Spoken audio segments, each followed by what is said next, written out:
I wanted to ask, how'd you get the band name? Well, I'm sure if you're familiar with our music, it's because, it's really soothing. It puts you to sleep, So like we're literally sculpting. So, I don't know, man. I'm the wrong guy to ask. Welcome to the Spencer Whiteout podcast. Rated R. You have some criminal charges with you, bro. Guess like we're avoiding the shark. No, great turbo neck guy. I'll give you a kiss. You give me your number. Got checked out a ton, dude. Tell me you felt it. We're Americans. We're the ones that are descendants from the 1776 musket-bearing motherfuckers.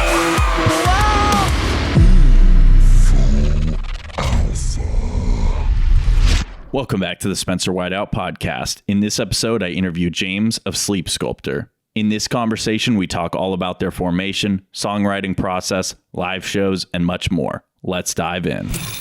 All right, guys, I've got James of Sleepsculptor. Why don't you introduce yourself and tell me a little bit about how the band came together? Hey, what's up, guys? Yeah, this is James from Sleepsculptor. I play drums. So Sleepsculptor formed initially, it was actually our two original vocalists, Hunter and Ben. Their idea initially to kind of get the project together. And the first release, they actually worked with a producer of sorts to kind of put together a lot of that music on that very first EP. There weren't any musicians in place yet. And then Jake and I joined basically as that was happening. Him and I are pretty much the two original members in the band now. Yeah, so I actually originally was supposed to play bass because I do play drums in my other band, Toothless, and I kind of wanted to switch it up a bit. But then we ran into the same problem that I think like literally every band in the world runs into, where there just aren't drummers. So I had to play drums in this one too, which I'm totally cool with. It's my favorite instrument. But yeah, so I moved over to drums. And then we got another guy who didn't really pan out. And then actually for bass, I just kind of begged Travis from Toothless. I was like, dude, I know I can trust you. Can you just like play bass in this freaking band? Yeah, and obviously like our schedules line up. If Toothless is playing a show, like we're both there either way. So yeah, and where are you guys based out of? Mostly out of Wilkes-Barre, PA right now, like the Wilkes-Barre Scranton area. But Sleepsculptor's current vocalist, he's actually around Calgary, Canada, which presents its own challenges, but we've been working around it pretty well. Yeah, we're definitely going to get into that. I wanted to ask, how'd you get the band name? Well, I'm sure like if you're familiar with our music, it's because it's really soothing. It puts you to sleep, So like we're literally sculpting. So, I don't know, man. It's something that Hunter and Ben had when they came up with the idea. But as far as I never remember them saying anything like deeper than just it was kind of a cool name that fit the whole vibe that we have. And it really rolls off the tongue, Sleepsculptor, Yeah. So.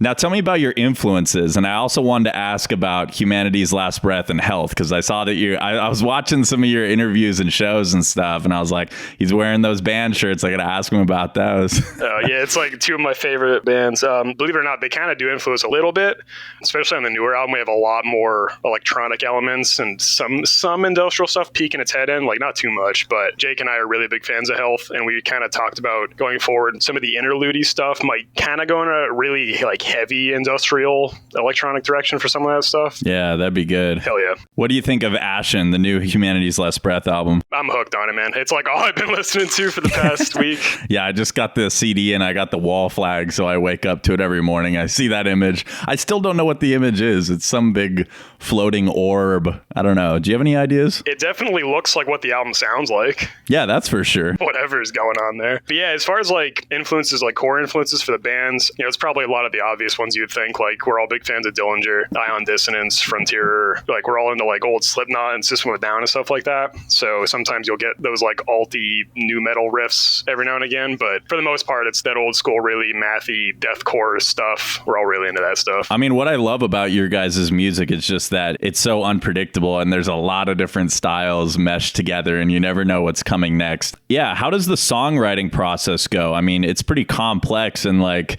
I always wonder with some some of these like mathcore, like really technical bands, how do you piece songs together? Because sometimes it sounds like, oh, well, you could just throw this part in with that song. And how does each song have its own identity when they are all so chaotic? So the majority of the time, the writing is each member, if they have a song idea, we kind of will fully structure a song ourselves before we kind of bring it to the group and get everybody else's input. And, some stuff might get totally changed at that point.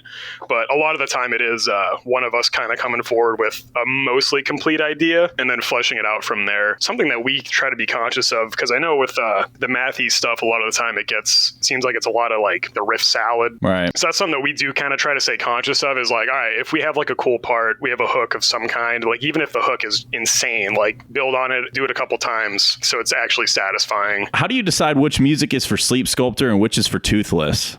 Oh, that's pretty easy. If you go just listen to one song from each band, it's pretty obvious. Like Sleepsculptor is very much in that deathcore adjacent territory, like way heavier, way lower tuning, a lot more breakdowns, a lot more crazy sounds. And then Toothless, on the other hand, we're definitely more in the chaotic hardcore side of stuff. Yeah, different kind of heavy. For sure. Are you guys still working on Toothless stuff? Yes. Fun fact. So I actually recorded drums for our first full-length album last January 2022.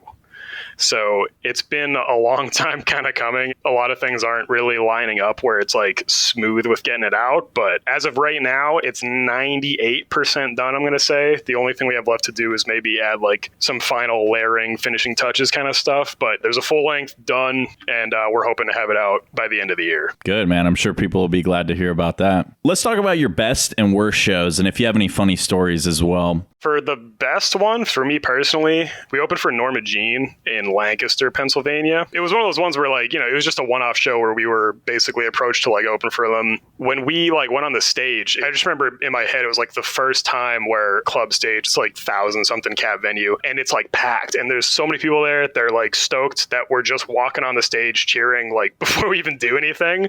It was surreal. And like the rest of that show was just like such a cool ass experience, because it was like the first time in my head where I'm like, oh man, all this stuff that we've been working for, like it's like kind of here now. So that was super sick. But also it was something wild about that one. Kyler, while we were playing that show and like the subsequent day, suffered from a stroke. Like he literally was like having it on stage. And he didn't realize what was happening. He was just like, he said he like felt weird and stuff kind of started getting like hard to control. And the next day he was like in the hospital and they told him he had a stroke. That's crazy, dude. All of our minds are blown, but thank God he's totally fine. It was one of those ones where they didn't even know what caused it. It was kind of just like a freak thing and everything looked good afterwards. But yeah, it was insane. It was like one of the coolest moments of my life, but also like kind of horrifying because we're like, one of our best friends is literally having a stroke. It's insane. That is nuts. As far as some funny stuff, we just recently went on we did a little tour, like a 2-week thing back in May, and we played Mammoth Fest in Houston, Texas. There were some like questionable people walking around, and some like they might be smoking some weird substances or something like that. Certain vibe going on. There was this dude who just kind of walked over to the venue and was just hanging out literally right by the door.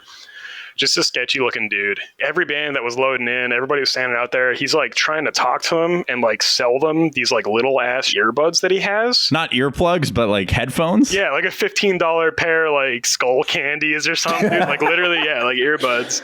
And he's just holding them and he's like really excited, just like mumbling about these earbuds and trying to sell them. Dude, you couldn't understand any word. It was insane. But at some point, he starts dancing with Brian outside, really close to him. And Brian, he was just like, all right, hell yeah. And he just started dancing with the guy. Crackhead's getting really into it, kind of like getting like weirdly close. And Jake, while this is happening, goes up behind the guy and starts also dancing. But that like pissed the guy off. And the guy's like, get the hell away from me, man. What are you doing? It's like freaking out.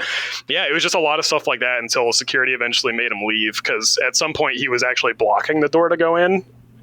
So they had to like get him off the property at that point. Dude, I swear, when you work at a music venue, the craziest things happen. I mentioned in my email to you that I work at Chain Reaction, and one time this homeless dude pooped on the ground and picked it up and smeared it across our front door. Oh my So we had to get the hose out there and everything and like spray it off, and it was bad. And yeah, I don't know how you deal with stuff like that. I'd be like, man, I don't know. I think I'm just going home today. Like, hey, it's never a dull moment. It's never a dull moment.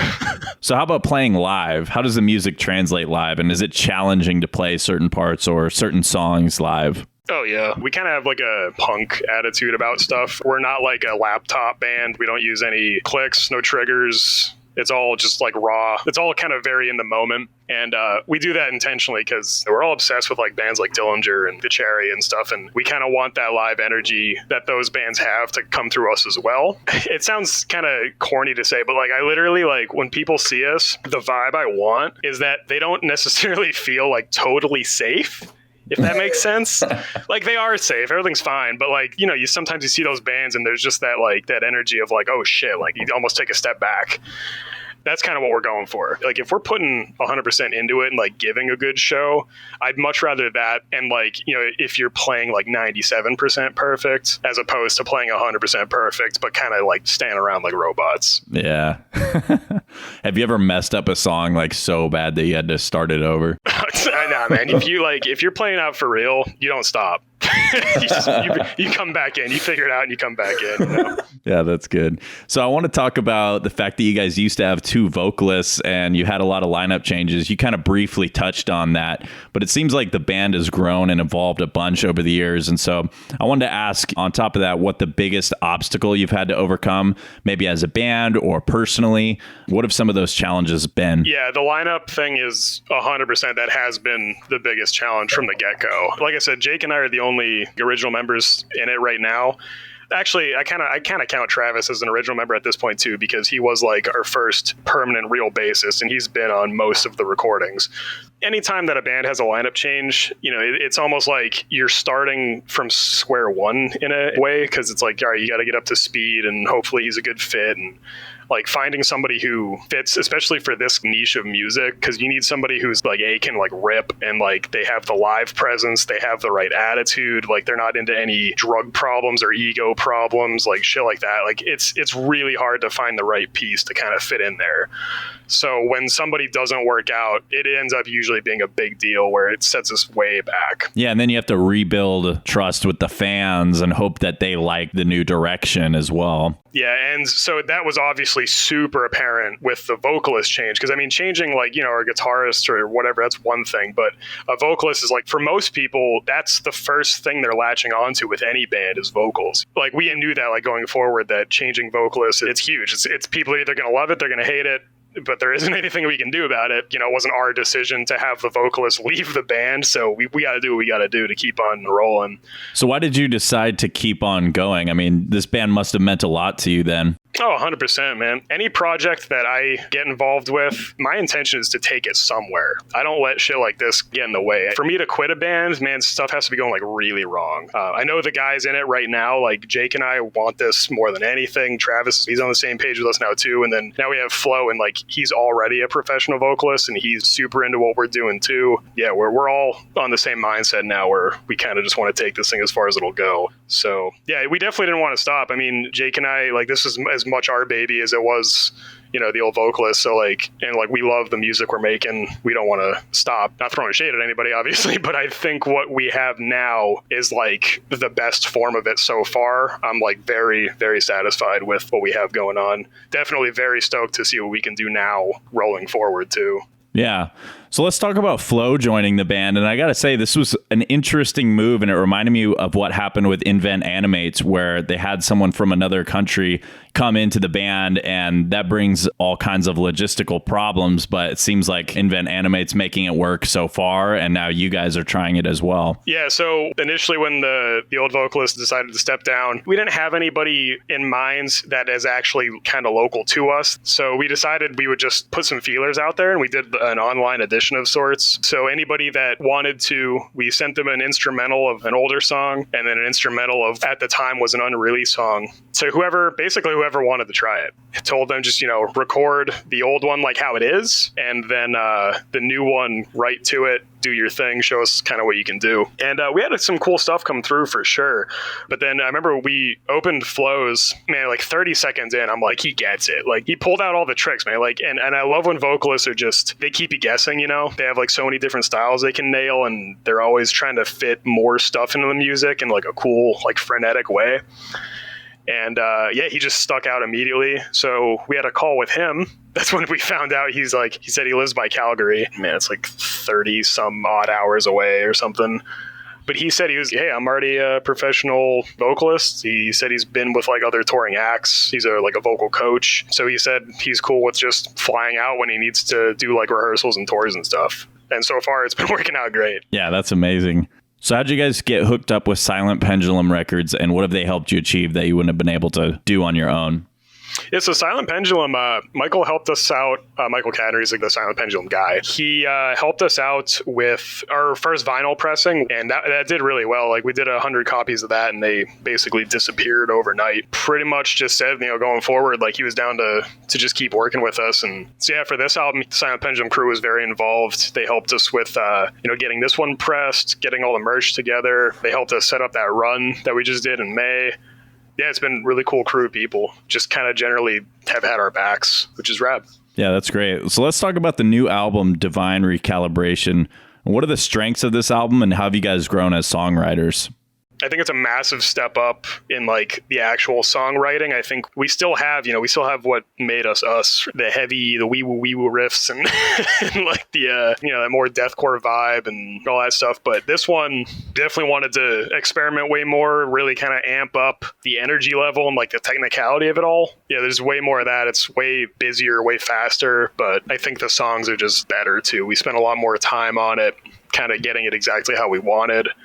And then obviously getting Flo on board, he's got an insane range. Like, he can nail all the harsh stuff. He's got a very unique tone to his like normal scream too. And his clean singing capability kind of lets us, now we can start to experiment with that. We're not going to ever go in any kind of pop metal direction, but we kind of have the freedom to experiment more with different textures and maybe getting a little kind of ethereal and weird sometimes. So there's some of that on this album. I think going forward, we're probably going to bring in some more of that, a little bit more experimentation. Yeah, to me, I think it's just the best version of us so far. Best songs, best playing. It's rad. So tell me about the recording process. You guys recorded in a log cabin, and you got to give a shout out to the chimney mic. I want to hear about that. The chimney mic it's literally just a little piezo that he stuck up in the chimney, and it had this crazy sounding reverb on it. Jake brought this little, we call it the sound urchin. It's a little pedal that looks like it has an urchin on it. One of those like spiny little sea creatures. And you kind of just pluck on the little pieces of metal and it makes all these crazy sounds. There's an accordion in there somewhere. Yeah, a lot of wild stuff. But yeah, anyway, it was recorded with Matt at, I don't know if it's still called Graphic Nature, but it's Will Putney's studio in New Jersey. And it was incredible. Very smooth. The whole process was really painless. Actually, yeah, another cool thing about that, the first time that we ever met Flo in person was actually at the studio. He flew in pretty much the night we started vocal tracking. And he just started doing it. And luckily, we all got along really well, so it wasn't like weird. But that was literally the first time we met him in person. And he's teaching some of your members French as well, right? Oh, yeah. Yeah, him, Jake, and Travis have their own Facebook chat going where they exclusively talk to each other in French at this point. Now, talk to me about the vocalist features on this album. You guys got two. You got Chad Kapper of Frontierer and Cameron McBride of Meth Witch. Yeah, Frontier is one of our favorite bands, and like his voice is so distinctive, so killer, like, and it just fits that track really, really well. So yeah, that one, like, we just reached out to him, asked if he'd be down to do it, and he was about it, and that's sick because they're literally one of my favorite bands, and he's on a song, which is awesome. And then Cameron, we approached him because I don't know if you ever listen to Meth Witch, but that dude is an alien. Yeah, he's got some crazy high screams. And his feature on Plaster Saint is like, to me, is like one of the coolest things. I just love that part so much. But yeah, we just love them both as vocalists, and they're both rad people. Just reached out and it worked out. Let's talk about the album art. And I like that you guys released parts of it for the singles. That was kind of cool how that all came together at the end. I thought it'd be really funny too if you released a fourth single and it was just like a close up of the stairs. Just some stairs. Yeah. Art's actually another cool thing. The dude that did the album layout and design and a lot of the merch designs, Alec Martin, he said he has some kind of, I don't remember what it's called. It's like Synesthesia. Yes. Synesthesia. Yes. So he basically said that like he listened to the album and made what he was seeing in his mind, like whatever that does where he sees pictures in his mind when he hears stuff, and he just did his best to translate those into images. So you kind of have these like weirdly nightmarish, dreamlike, Lovecraftian, eldritch stuff going on. Even the color scheme and stuff, he said that that's just all what he was seeing while he was actively listening to it. I think it's just super cool. I want to ask if you had any favorite lyrics from the new album or a favorite song. I mean, it's going to be a dumb answer, man, but like literally in the song Plaster Saint, it just goes, "Behold the Plaster Saint." That I love that shit so much, and it's just because live when we play that song, like I just stand up and scream it because I don't have to play anything, and it's just so hype. And then we're playing like this gnarly ass breakdown, and that's probably my favorite song on the album too. So what is the Plaster Saint, or who is that? Oh man, I'm the wrong guy to ask. Yeah, most of the lyrics were actually taken care of by Jake and Kyler, like collaboratively. So I'm sorry, I can't. It's classified. It's a mystery. Yeah, it's redacted. Classified. Now, what's next for the band and for you personally? We're definitely trying to tour more, hopefully sooner than later. And as far as music-wise goes, Jake and Travis are literally working on some music. I think we're going to try to get 3 or 4 songs together and maybe approach some bands about doing some kind of a split, maybe within the next 6 months or so. So that's probably the next thing we have going on. And then I'm assuming after that, we're probably just going to gear up album 3. Like I said, Toothless album is basically done. Hopefully that's out by the end of the year. Hopefully we can get on the road too.